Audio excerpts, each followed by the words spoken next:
Today is February 22nd, which just happens to be our trans anniversary, or Tranniversary, if you want to call it that. Probably shouldn't, sounds like a slur, but we're gonna go with it anyway. So, okay, actually, one sec. Doesn't really want to be straight, but that's okay. Who do? So yes, today is our trans anniversary. 9 years ago, February 22nd, 2013, we came out as trans to our, online social media friends, presence, like publicly, we outed ourselves as trans to the world and also to our mother. We talked with our mother about it, and I think like one day later we called up the gender clinic, or the TS clinic, as it's called here, and we asked everyone we asked for a chance to start our transition, and yeah, it's almost been a decade now. That feels really, really strange. Gotta say, when we started, we figured that by now, by the time that we were, 30, we would have been done, had our surgeries and all that stuff, but not really, not yet. Although we do have, most of the stuff out of the way. Our legal gender is changed, our name is changed, our we started hormones, of course. So it's not all bad, but yeah, it's been a ride. You see, like a year or two before we started our transition was actually where Sweden began sort of changing their laws regarding transitioning. So it used to be, for example, that you required sterilization if you were going to have your legal gender changed, and that was removed just before we came out. And then there was supposed to be efforts made to make transition itself easier and smoother. Some of that has gone through. The name changing law has been altered somewhat and is a bit easier to deal with now. Goes by a bit faster. I don't think it's quite as expensive anymore. But other things such as basic, the basic choice and the basic right to choose to have your legal gender changed, based on your own, informed consent, is something that we still don't have. We've just been pushing it forward. The suggestion to fix that in the legislation, and it's unfortunate. It's really unfortunate. The Swedish Sweden has a very awkward political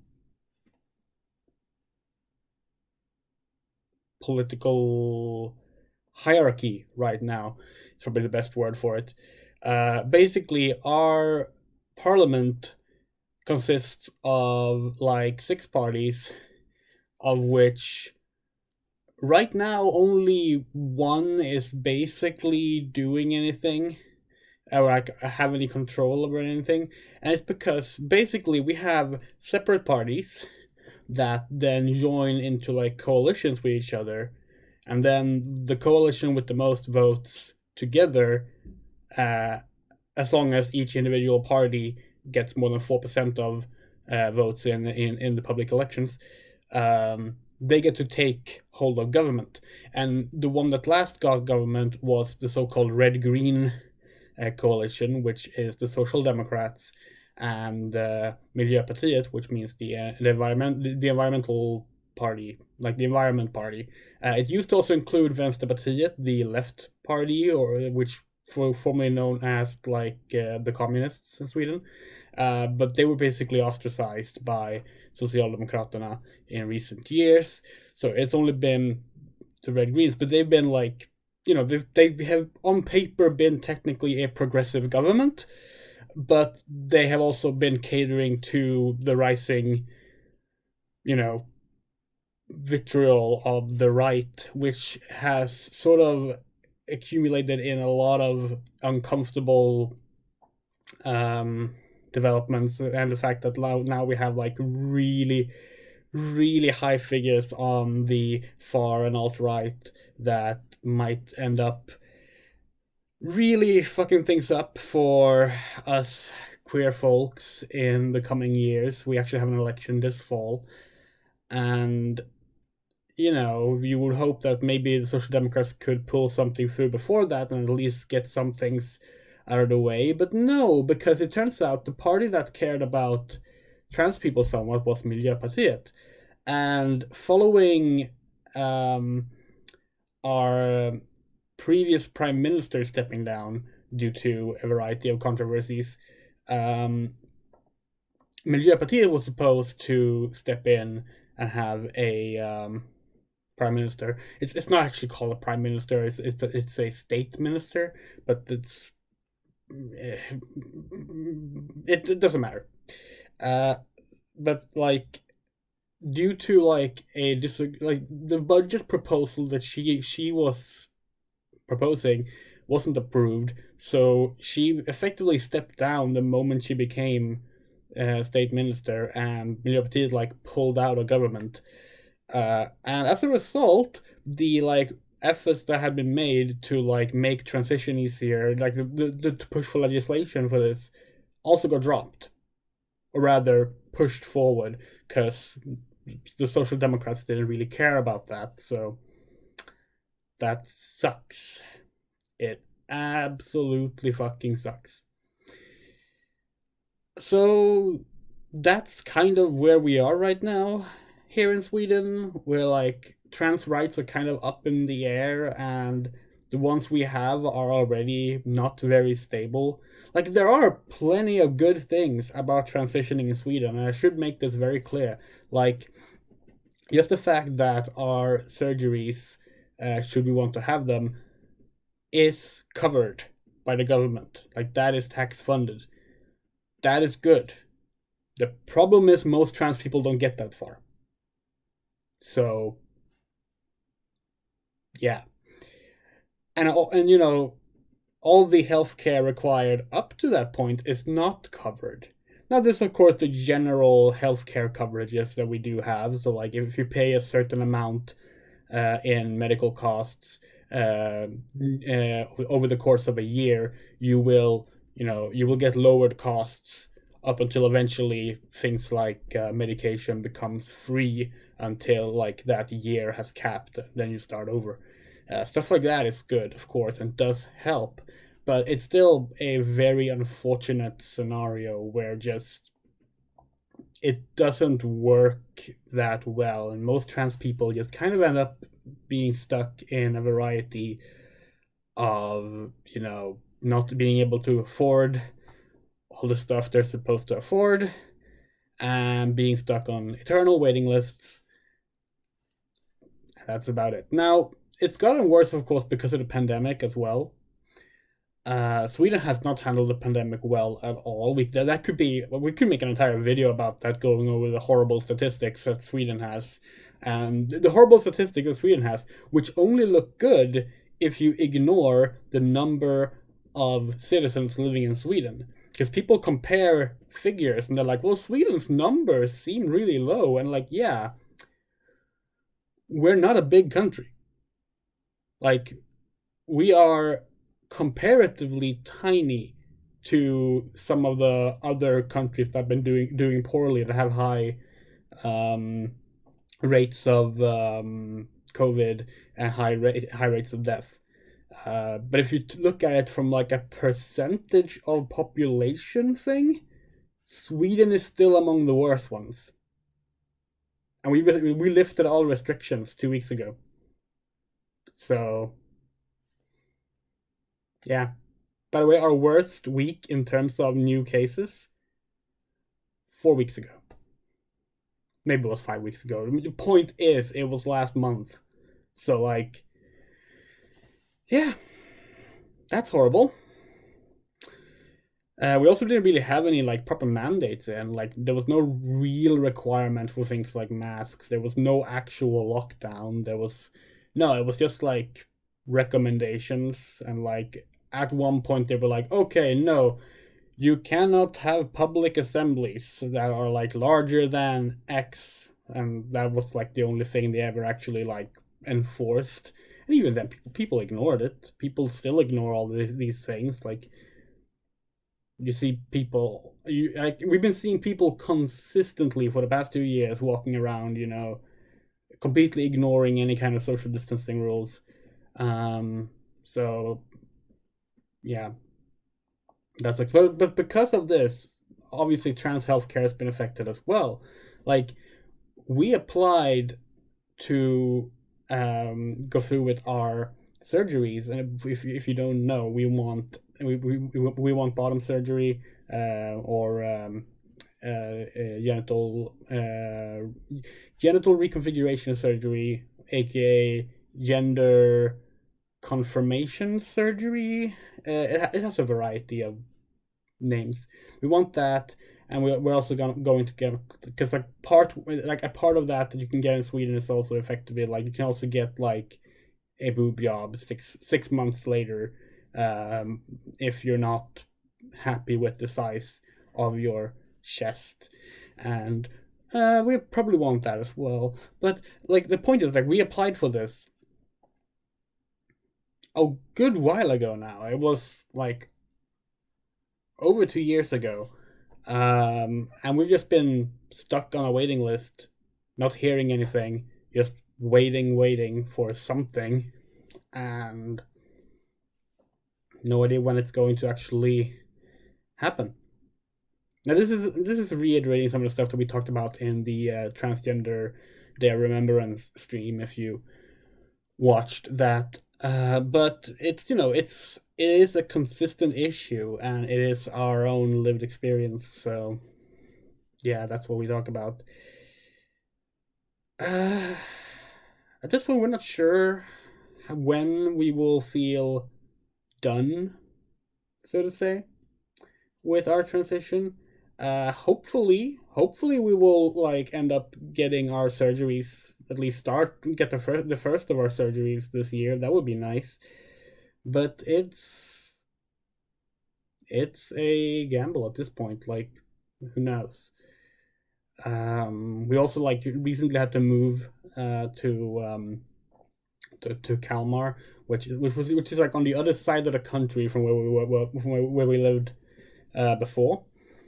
So now we need to like get new like healthcare contacts, and all these sort of things, and work out who we like. Are we gonna remain on this list? Are we gonna get transferred to another list? And yeah, it's not ideal. It's not ideal. But we're powering through as best as we can. Is there anything else we want to talk about? No. Kind of just wanted to make this because of the whole anniversary thing, like, because it was February 22nd that we came out after all. Realize that day has a lot of other meanings. It's Cat Day in Japan, for example, and of course, this particular year, if you use the American date structure, then 2202 2022 is a palindrome, and what's it called? The upside down version of a palindrome as well, which is that's cool. Although only the upside down one only applies if you have like a digital, if you use like a digital watch style date. But still, it's cool. It's cool. We do want to make more videos about trans stuff that isn't just talking about our own experiences this year. We have a huge pile. We have this like huge pile of books here. And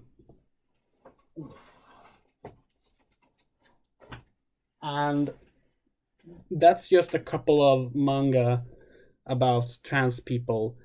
We have more than just that, but that pile was right there. So, and we actually did a Swedish presentation about trans manga for Kodachi at Home last spring. And we've been wondering if we should like maybe do an English version of that, or if like that's already kind of covered with our transgender and non-binary visibility in Japanese media videos that we've done. But we're gonna look at potentially doing more than that. We might want to do like some interviews as well with like various creators with various creators, because like now we actually have gotten to know a couple of like transgender mangaka, and it would be really cool to talk with them and get like their first-hand experience on these things, rather than just talk about the fictional representation or the autobiographical as depicted representation. Speaking of, actually, this was not as close by, but let's grab it anyway. If you haven't yet, here's something we recommend. This is Boyish. This is a Butch Yuri anthology. It's a bunch of doujins about butch women who love butch women, and it's by a variety of Japanese authors. Most of them, if not all of them, queer, including trans authors. So that's really cool. This is the physical edition. I don't know if you can still get it.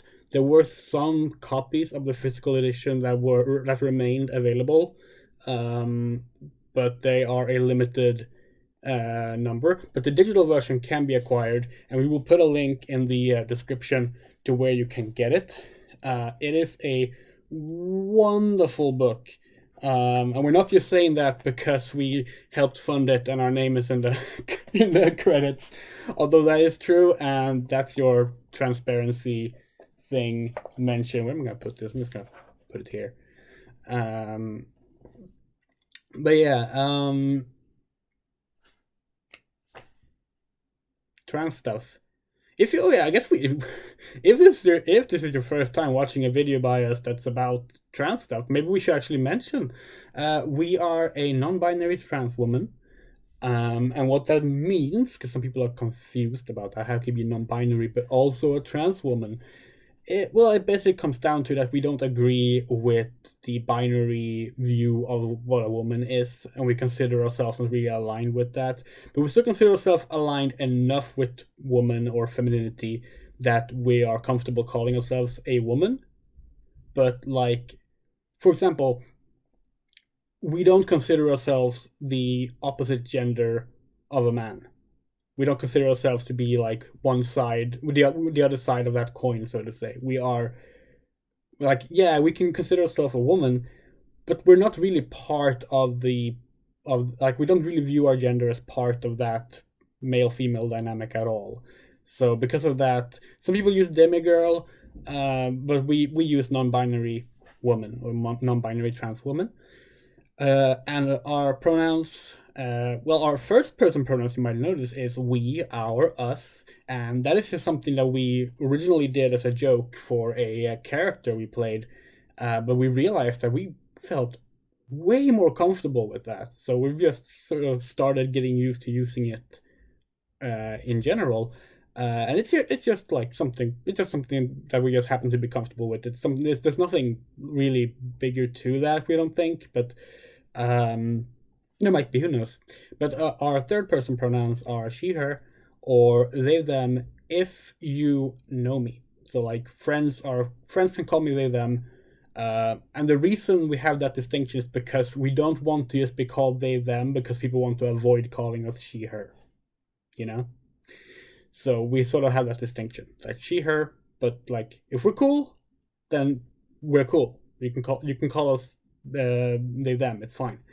So yeah, now you know. If you didn't know already, you probably did, but they And in terms of like the other like letters of the LGBTQIA umbrella. We're also gray aromantic, or demi-aromantic, which is like it's part of the arrow A spectrum, which is to say that we aromantic is someone who doesn't experience romantic attraction.